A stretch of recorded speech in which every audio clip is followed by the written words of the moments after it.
In previous videos, you learned how to make inspections and precision measurements to check for part wear. This enabled you to replace parts or have them machined to within specifications.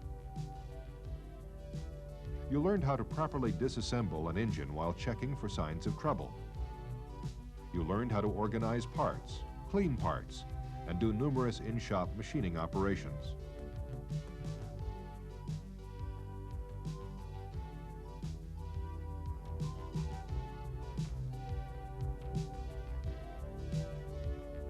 To find cracks in parts, you studied magnifluxing techniques and dye penetrant testing.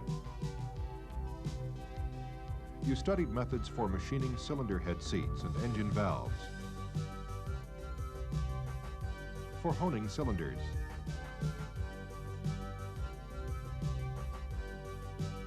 installing freeze plugs,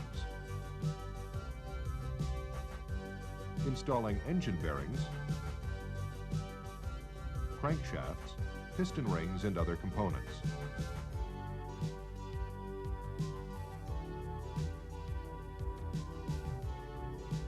This video will continue your study of engine rebuilding by explaining how to install cylinder heads, manifolds, and other external engine parts.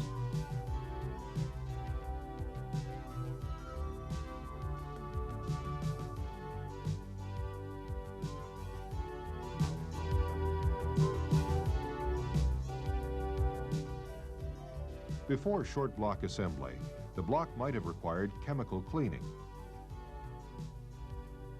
By sending the block to a machine shop, the block might have needed hot tank cleaning to remove deposits inside the coolant and oil passages.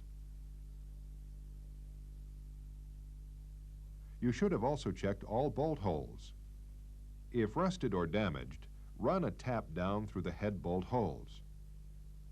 This will assure proper bolt torque to prevent head gasket failure. You should have also checked the block and head for warpage and had them resurfaced if out of specs.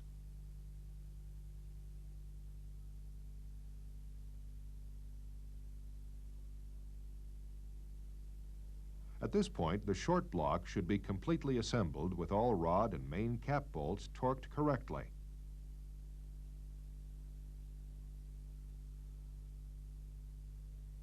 Head bolts also require close attention.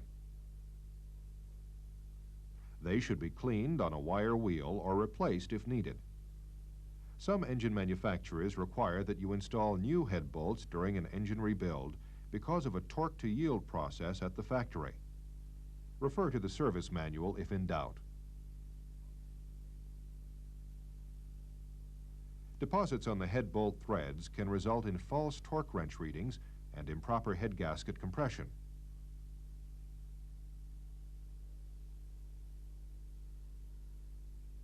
Oil the clean bolt threads to assure accurate, smooth tightening. Do not squirt oil down into the holes in the cylinder block because hydraulic lock could result.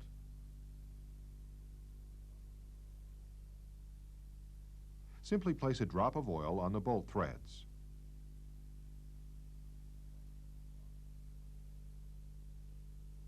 Double-check the block and the cylinder head surfaces for cleanliness. The slightest bit of old gasket material or other debris could result in a blown head gasket and a serious comeback.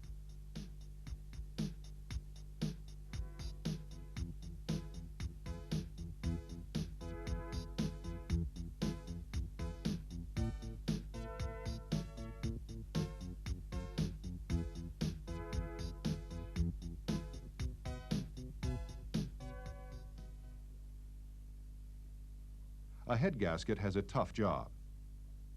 It must seal a tremendous pressure produced during combustion. Literally tons of pressure are exerted on the pistons and head gasket. The head gasket must seal a gap between the head and block under high pressure. For this reason, you should purchase high-quality head gaskets. These are two head gasket variations. Note the seals formed around this head gasket. The blue head gasket is covered with non-stick Teflon. Either type will do a good job of sealing today's high-tech engines.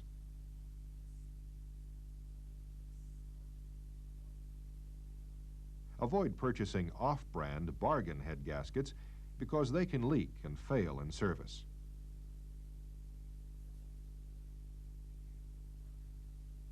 Dowel pins are usually used to help align the head gaskets and cylinder head during assembly. If dowel pins are not provided, use long stud bolts to hold the head gasket and head in place during assembly. Fit the gasket on the block and check that critical passages line up. Markings on the gasket will also show you the top and front of the gasket. If you install a head gasket backwards, engine overheating or oil starvation can result. Always double check that you have the head gasket in place correctly.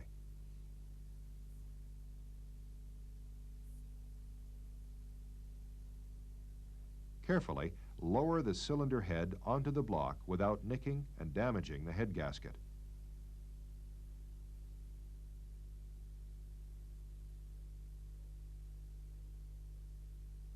Then install your clean oiled head bolts. Many head bolts require sealant on the threads. This is important when the bolts thread down into water passages.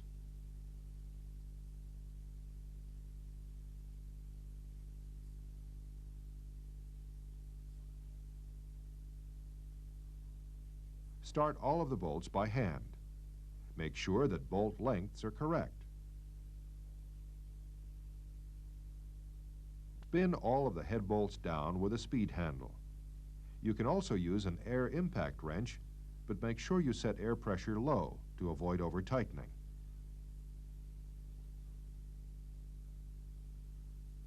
You only want to snug the bolts down to prepare for sequence torquing to specs.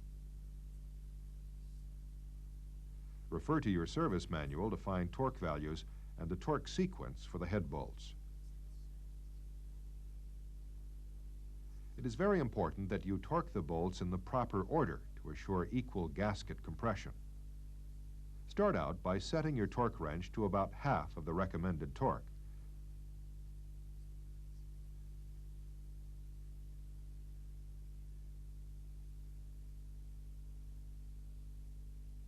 Then, use your torque wrench to tighten the bolts starting in the center and working your way out to the outside ends of the head.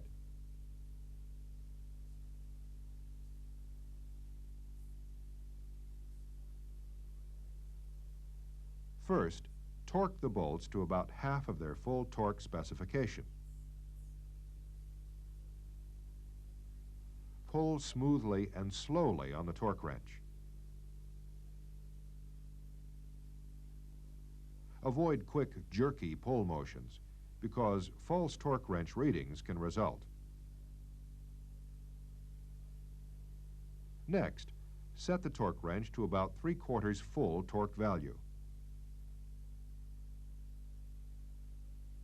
After torquing to 3/4 spec, set the wrench to full specifications and go over all the bolts at least 2 times. Some manufacturers give a torque angle specification. You would need to use a torque angle gauge like this one to tighten the head bolts. First, torque the head bolts to a given value or spec. Then, use the torque angle gauge to tighten the bolts several more degrees. Adjust the gauge arm so that it will not turn. Then, pull on the wrench until the torque angle gauge reads specifications.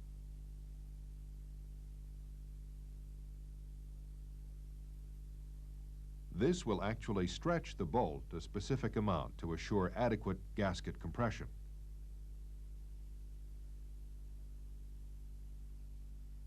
Next, you might want to install the cam and lifters in the engine. After making sure the used cam is within specifications, or preferably purchasing a new camshaft, Install it in the cylinder block or in the cylinder head. To install a camshaft in the block, you might want to install long bolts into the end of the cam.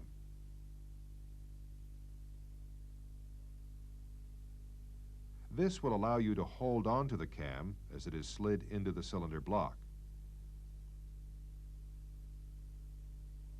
Generously lubricate the cam journals and cam lobes with high viscosity engine assembly lube.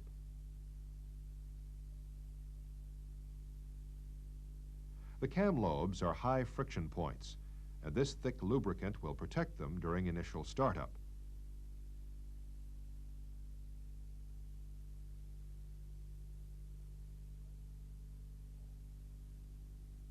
Spread the lubricant over all the cam lobes and over all of the journals on the camshaft.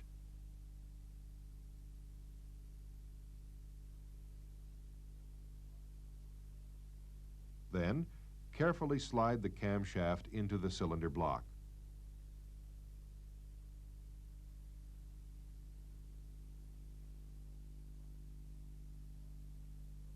Slowly slide the cam into the block and rotate it if needed. Use the bolt or bolts in the end of the camshaft to lift upward on the camshaft. Once in the block, the camshafts should turn freely.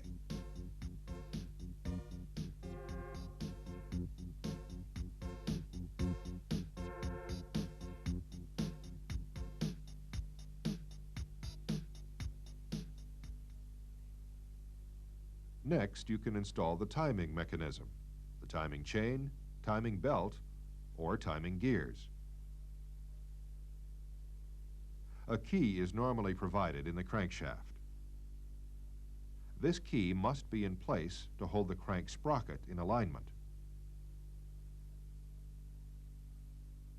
Fit the crank sprocket onto the crankshaft. The beveled edge of the gear or sprocket normally faces in or toward the crankshaft. If needed, use light taps with a punch or hammer to drive the sprocket fully onto the crankshaft.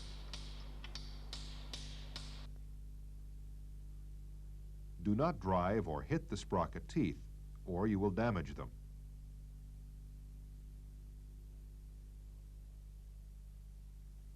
Next, you must align the camshaft with the crankshaft. A dowel pin is usually provided on the cam. It must fit in a hole in the cam sprocket.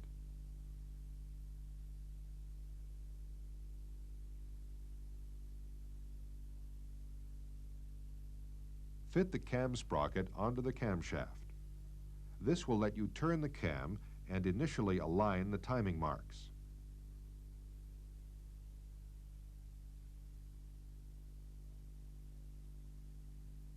Turn the crankshaft and camshaft until the two timing marks point directly at each other.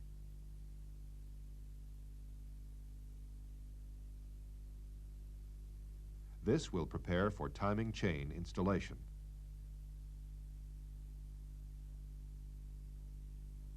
Remove the cam sprocket and install the new timing chain onto the sprocket.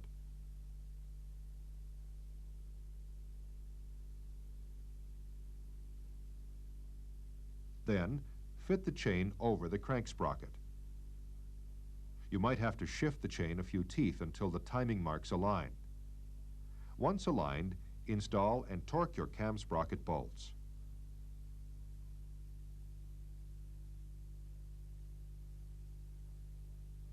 Again, it is critical that the marks align properly. Use a torque wrench to tighten the cam sprocket bolts to specifications.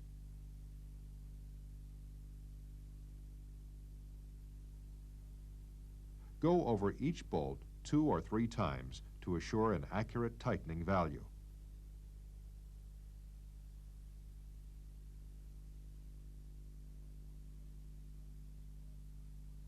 You might want to double-check timing mark alignment by using a ratchet to rotate the crankshaft 1 revolution, then double-check that the marks still line up perfectly.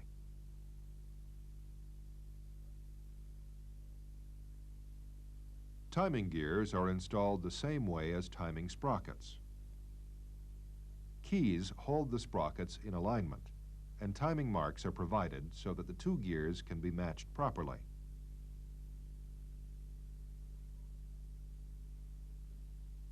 To install a timing mechanism on an overhead cam engine, first install the camshafts and their related components. Here, we are installing a cam housing gasket.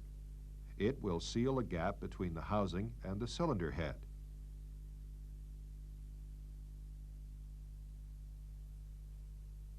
Next, fit the cam housing onto the cylinder head. You should check the housing for warpage and other signs of damage. All gasket surfaces must be perfectly clean.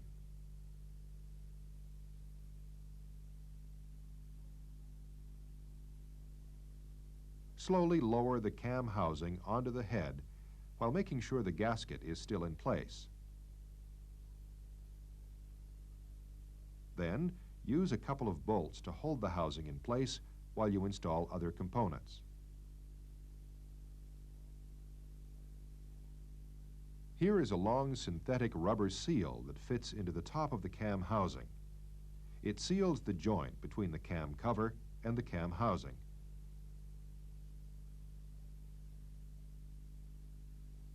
A small groove is provided in the cam housing for this seal. Work the seal down into its groove.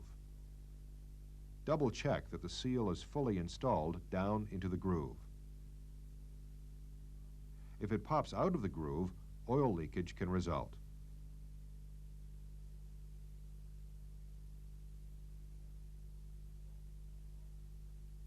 Next, install the cam followers. These are hydraulic cam followers that do not require adjustment. Mechanical followers would require lash adjustment. Procedures vary, so refer to your service manual. Use engine assembly lube to oil the cam followers before installation into the engine.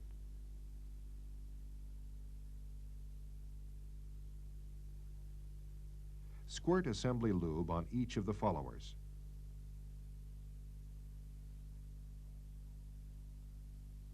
Then, slide the follower down into its bore in the cam housing.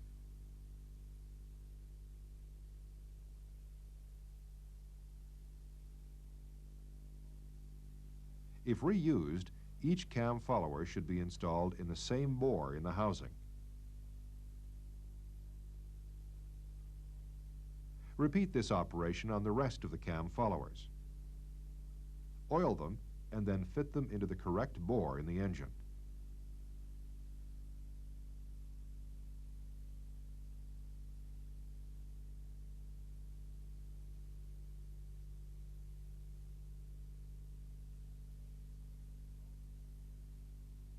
Next, install the camshaft. Use assembly lube to oil the cam journals and cam bearings.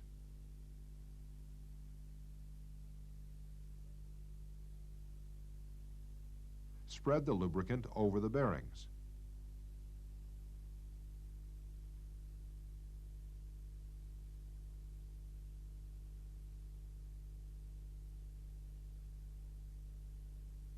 Then, carefully lower the camshaft down into the engine.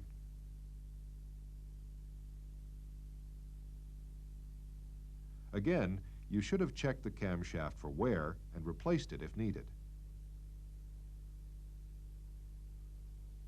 As mentioned earlier, lubricate the cam lobes to provide lubrication for engine break-in.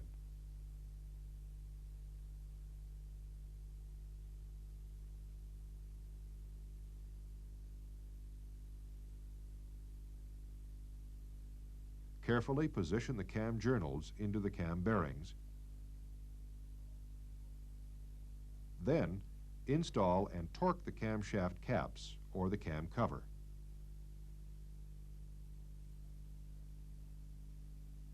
Torque the caps or cover to specifications. First, run the bolts down with a speed handle on low pressure impact. With a cam cover, it is important that you sequence torque the bolts. This will pull the cover down equally and prevent warpage. Refer to your service manual for tightening specifications and sequence patterns.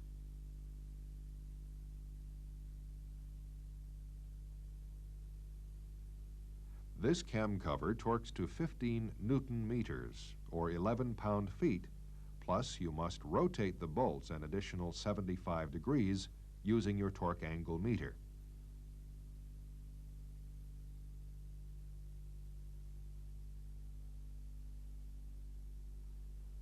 Diagrams in the service manual will show you the torque sequence.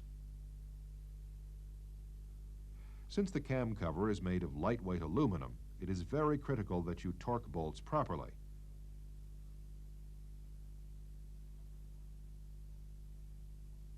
Improper torquing can result in cam cover warpage, leakage, and other problems.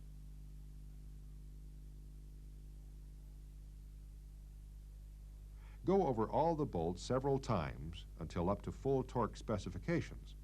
Then use your torque angle meter to turn the bolts the number of degrees specified.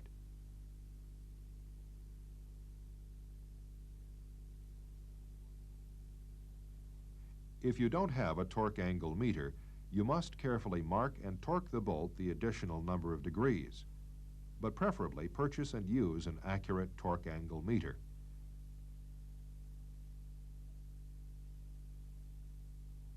Next, assemble the front end of the overhead cam engine. Install gaskets that seal the front of the engine and the cover.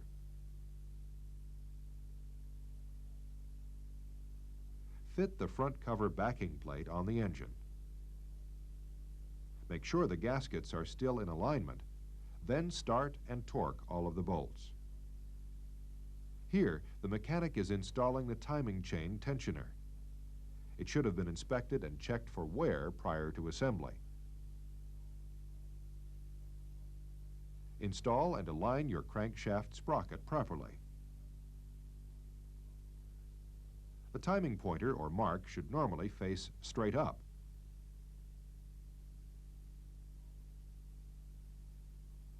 Install any chain guides on the engine. If badly worn, replace the fiber guides. Next, install the camshaft sprockets. Specific timing marks or holes on the cam sprockets must align with specified points on the engine. Refer to the service manual for information. This engine has an alignment hole in the engine and in the timing sprocket.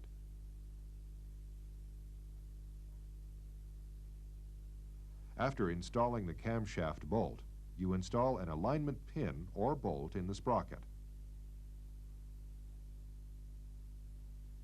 This will hold everything in place while you torque the bolts and install the timing chain. Wrap the timing chain around all of its sprockets and through the tensioner. Here, the mechanic is installing the snap rings that secure the chain tensioner to the engine.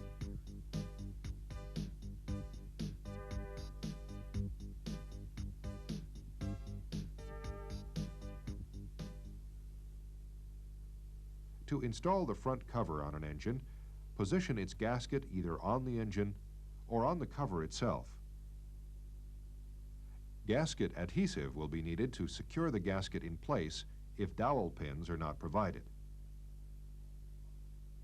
Make sure the gasket holes align properly before the adhesive dries too much. New seals should be installed in all front covers. This is a rear cover and a rear crankshaft seal. It should be removed and replaced during the engine rebuild. Use a flat-pointed punch and a hammer to drive the old seal out. This also applies to the front cover of an engine. Drive in each corner of the seal until it pops out. Clean the inside bore that holds the seal and make sure that it is not nicked or damaged. After cleaning the bore, you are ready to install the new seal. Note that this seal has a coating of sealant already on its outside diameter from the factory. Additional sealer is not needed, and the seal can simply be driven into the cover. Most crankshaft front cover seals require additional sealer, however.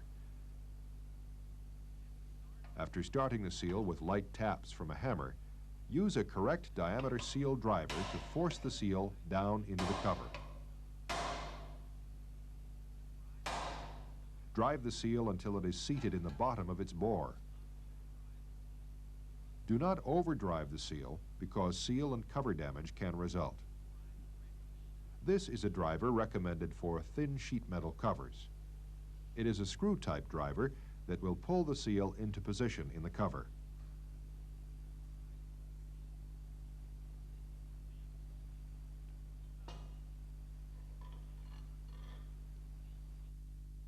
This will prevent loading to the cover, which could bend or warp the thin sheet metal.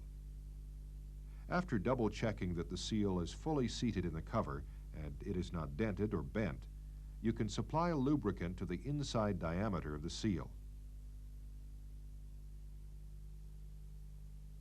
Lubricant will help prevent wear upon initial engine startup. Next, install the front cover on the engine. Double check that the gaskets are in place properly. Install the cover, and then hand start all of your bolts.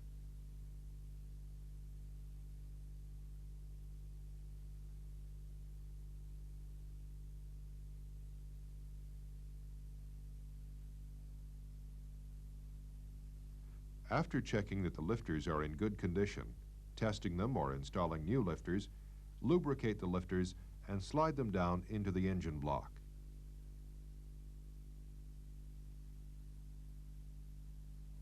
If the lifters are used, they should be installed in the exact same location in the engine because they may be select fit.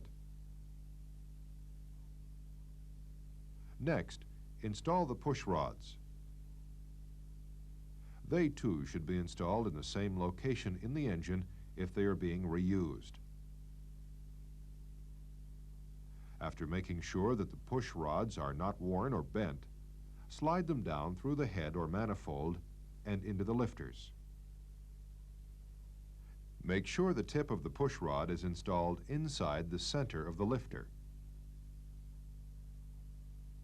Next, you might install the rocker arm assemblies. Rocker arm designs can vary. This engine uses rocker stands. They slide down over studs screwed into the cylinder head.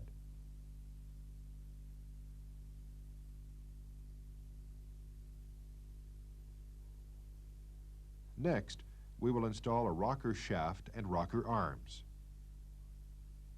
After miking the shaft and arm to make sure they are not worn excessively, reinstall them on the engine. Install and torque the rocker arm nuts. If the engine uses mechanical or solid lifters, you will have to adjust valve lash.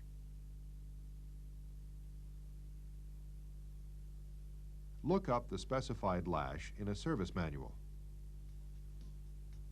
With the valve fully closed, slide the recommended feeler gauge between the rocker arm and the valve stem. Then turn the adjusting screw until there's a slight drag on the feeler gauge. Then lock the nut down with a wrench. Double check your adjustment and repeat this on the other rocker arms.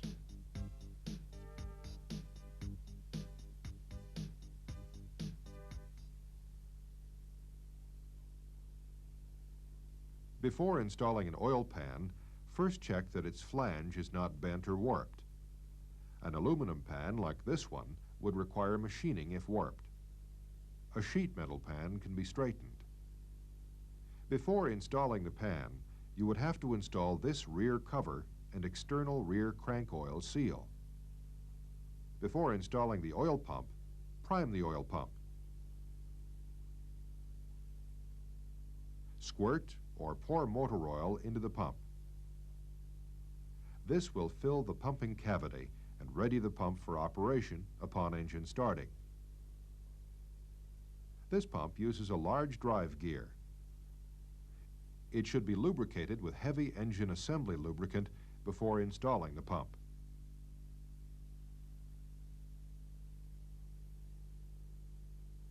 Some pumps use gaskets between the flange and the engine block. Others do not. Refer to the service manual for instructions. Fit the oil pump down into place. If gears are used, they should match properly. If a drive shaft is used to operate the oil pump, make sure it is installed in the pump and in the hole in the block where the distributor installs in the engine. Carefully torque the oil pump bolts to specifications. If they are not torqued properly, they could fail in service. The engine could lose oil pressure and severe damage could result. After installing the oil pump, you can install the oil pan gasket. It can be installed either on the engine block or the oil pan.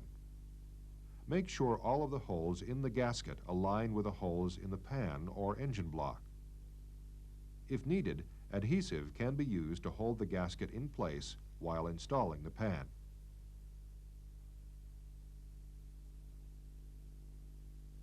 Before tightening any of the oil pan bolts, start all of the bolts first. This will help assure that the gasket is aligned properly and it will ease bolt installation. After all of the bolts are started, spin them down with a speed handle or a low-pressure impact. Do not tighten any of the pan bolts yet. Simply run them all down. Next, torque the oil pan bolts to specs using a crisscross pattern.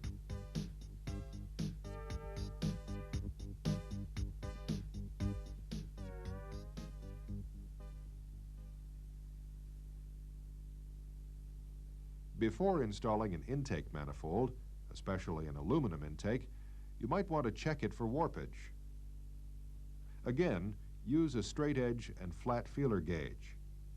If warped, machining would be needed to true the gasket surface. Install the intake gasket on the engine. If stud bolts are provided, they will hold the gasket in place and gasket adhesive will not be needed. Check that all holes and passages align.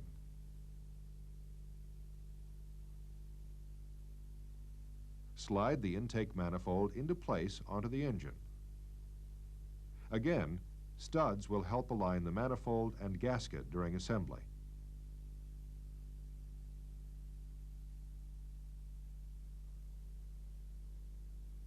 Start all of the nuts and bolts that secure the intake manifold to the cylinder head. Run them all down lightly with a wrench, but don't tighten them yet.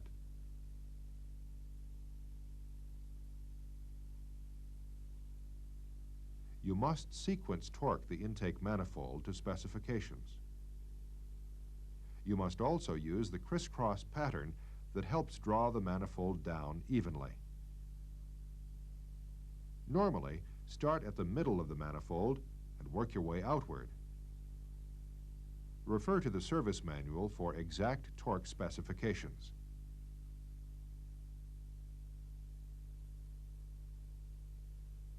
Use your torque wrench to tighten each of the bolts or nuts to specifications. Start at about half torque and work your way up to full torque. Use the same procedure to install the exhaust manifold. Sealer is not normally used on the high temperature manifold. Install the gasket dry, then torque all of the bolts to specifications. Again, use a crisscross pattern. To install a V-type intake manifold, make sure all surfaces are clean and dry.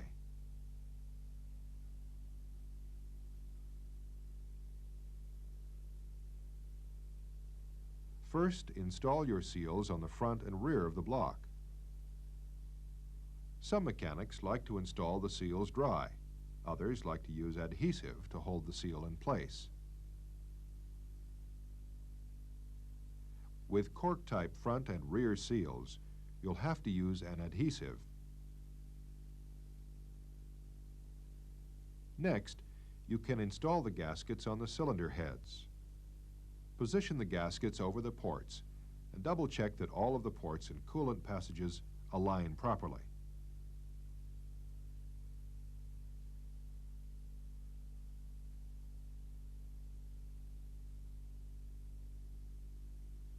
Normally, small tips on the end of the gaskets must fit into recessed areas in the seals on the front and rear of the block.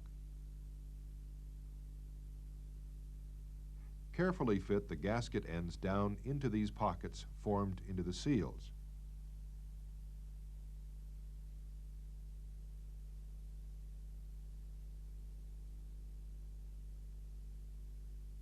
Note that these gaskets are marked this side up.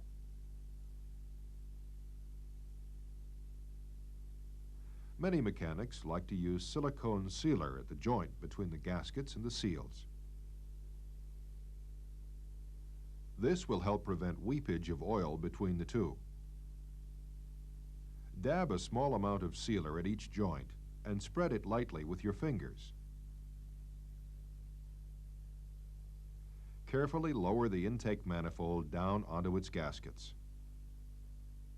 Be careful not to bump and jar the front and rear seals.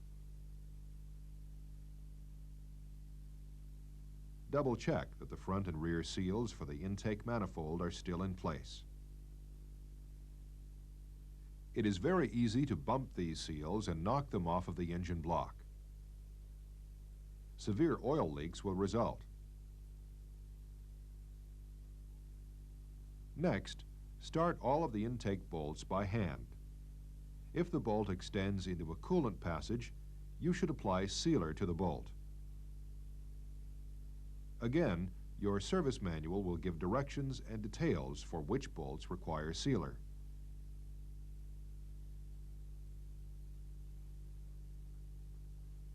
After starting all of the bolts, they must be torqued to specs in a crisscross pattern. Start in the middle and work your way outward, crossing back and forth on the manifold. This will help assure that the manifold is pulled down evenly and that an even compression is applied to the intake gaskets. Start out by torquing to about half spec and then work your way up to full torque specifications. To install a valve cover gasket, most mechanics use an adhesive to bond the gasket to the valve cover itself. Position the valve cover gasket onto the valve cover flange.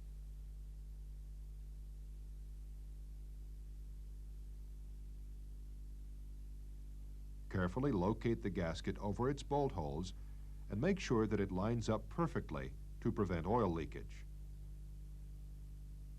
You might want to install the bolts upside down in the valve covers as the adhesive partially dries. Make sure the sealing surface on the head is clean and dry. Then, slowly lower the valve cover down into place on the cylinder head. Be careful not to bump and jar the gasket out of place. First, hand start all of the bolts. Then use a speed handle to spin the bolts down and slightly compress the gasket. A common problem is over-tightening the valve cover bolts. Torque specs are normally given in inch-pounds, not foot-pounds, so be careful not to over-tighten the valve cover bolts or oil leaks will result. Before engine installation, you should install all of the external parts on the engine like this motor mount bracket, this sending unit, and other components.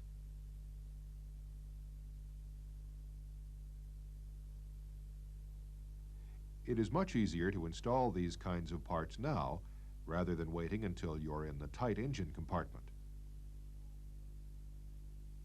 Install all front brackets that can be in place during engine installation. You might want to install the carburetor or throttle body at this time.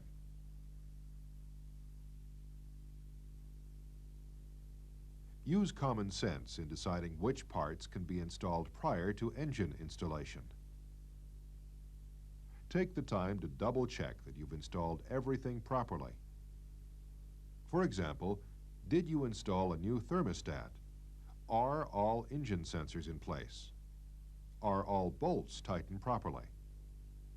Remember that one loose bolt can cause a failure.